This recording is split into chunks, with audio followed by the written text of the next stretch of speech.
여러분들, 우리 그리스도인이라는 그 의미가 성경에는 여러 가지가 있습니다. 그리스도인을 군사라고 표현하기도 하고, 경기하는 자라고 표현하기도 하고, 추수하는 농부라고도 표현하기도 합니다. 여러 가지의 모습으로 그리스도인을 표현하고 계시거든요. 그리스도인의 또 하나의 다른 표현이 무엇이냐면, 우리도 보냄을 받은 자예요. 그렇다고 사도라는 뜻은 아닙니다. 우리도 보냄을 받은 자예요. 누구로부터? 예수님으로부터. 요한복음 찾아보시죠. 요한복음 4장.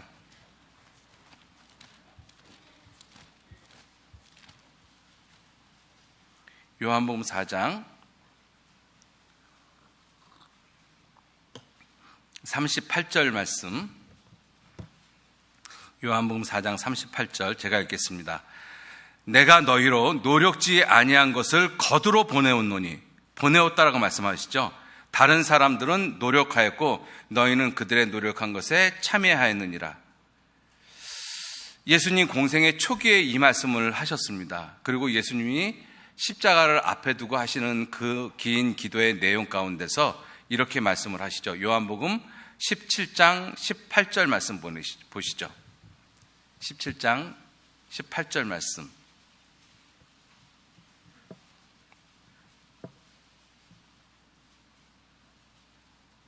같이 읽겠습니다.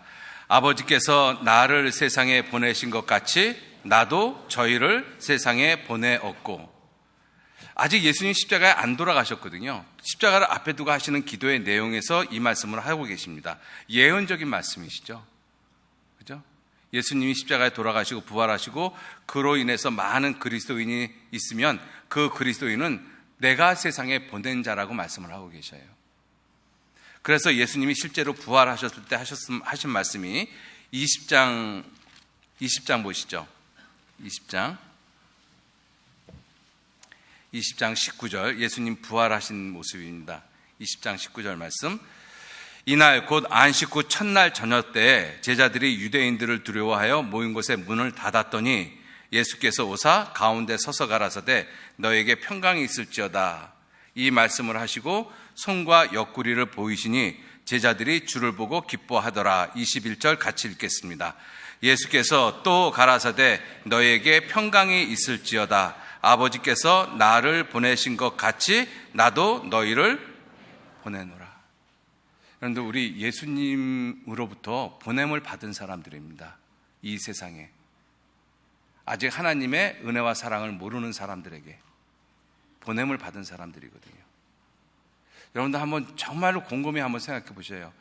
내가 정말로 예수님께 보냄을 받았다라고 생각하시면서 지금까지 살아오셨습니까? 저도 여러분들도 생각 깊이 해보셔야 돼요. 아, 예수님이 정말 나를 보내셨구나. 이 어두운 세상에. 그죠? 여러분들, 이 보냄을 받은 자가 보내신 이의 뜻을 옳게 행하지 않으면 모든 것들이 엉망이 되어집니다. 그죠? 사명 자체를 잃어버려요. 사명을 받은 사람들, 하나님의 일을 해야 되는 하나님의 일꾼들이 그 사명 자체를 잃어버리면 모든 것들은 혼란되어질 수밖에 없습니다. 우리가 지금 세상이 혼란하다라고 이야기를 하고 있잖아요. 그죠? 나라가 혼란하고 세상이 혼란하고. 여러분들, 나라를 지키는 것은 하나님이 지키십니다. 전번에 홍정현 목사님도 그 말씀 하시잖아요. 군대가 지키는 것이 아니거든요. 엘리야나 엘리사를 가리켜서 이스라엘의 군대와 마병이라고 표현했지 않습니까? 여러분들, 이 시대에 우리나라의 군대와 마병이 누구겠습니까? 하나님께로부터, 예수 그리스도께로부터 보냄을 받은 사람들이에요.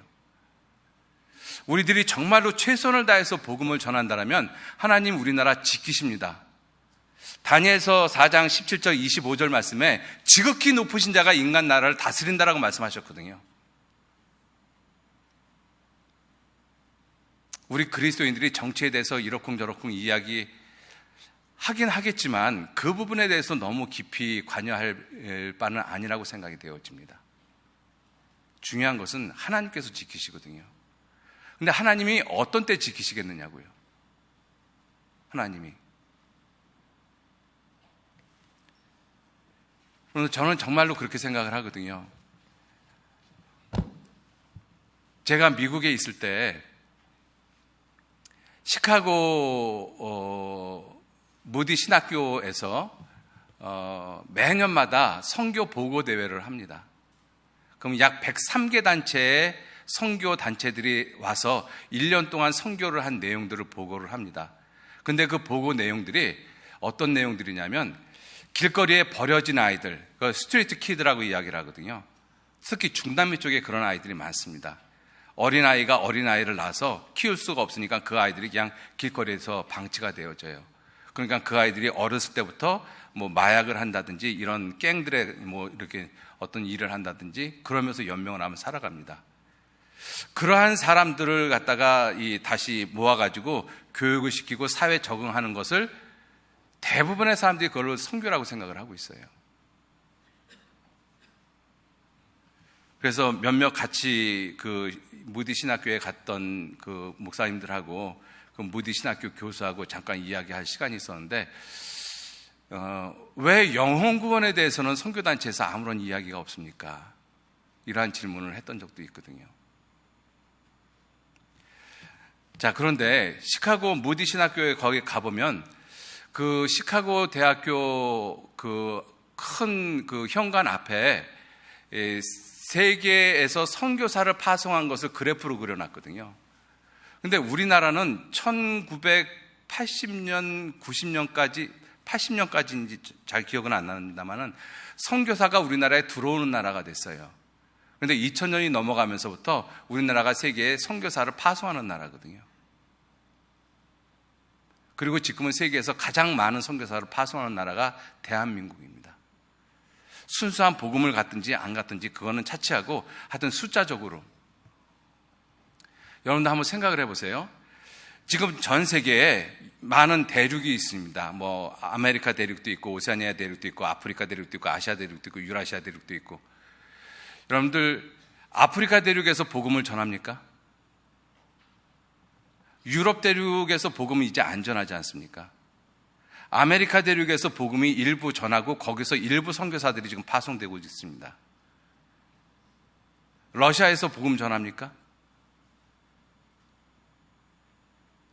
이 아시아 쪽에서 복음을 전하는데 아시아의 인구가 전 세계 인구의 약 반이 되어지거든요. 인도하고 중국 인구만 따지면 그렇게 되지 않습니까? 그 반이 되어지는 아시아 대륙에서 복음 전합니까? 그 아시아 대륙에서 복음을 전하는 곳이 중국도 그렇고 인도도 그렇고 필리핀도 그렇고 일본도 그렇고 복음 안 전하잖아요. 유일하게 전하는 곳이 어디입니까? 대한민국밖에 없어요. 정말로.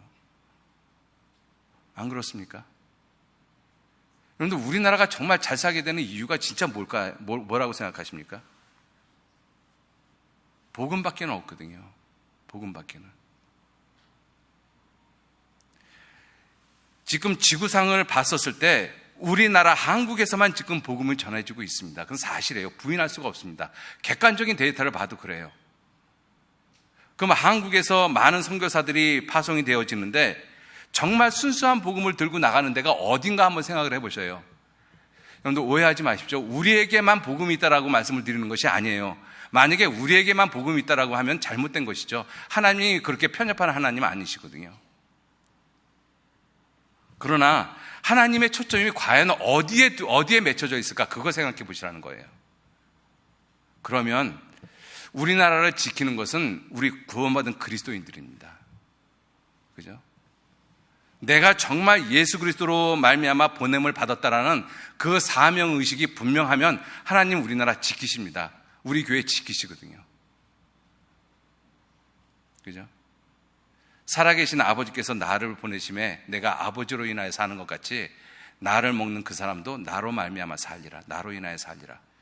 틀림없이 사실입니다. 예수님이 친히 하신 말씀이시거든요. 우리 예수님께서 저와 여러분들을 이 어두운 세상에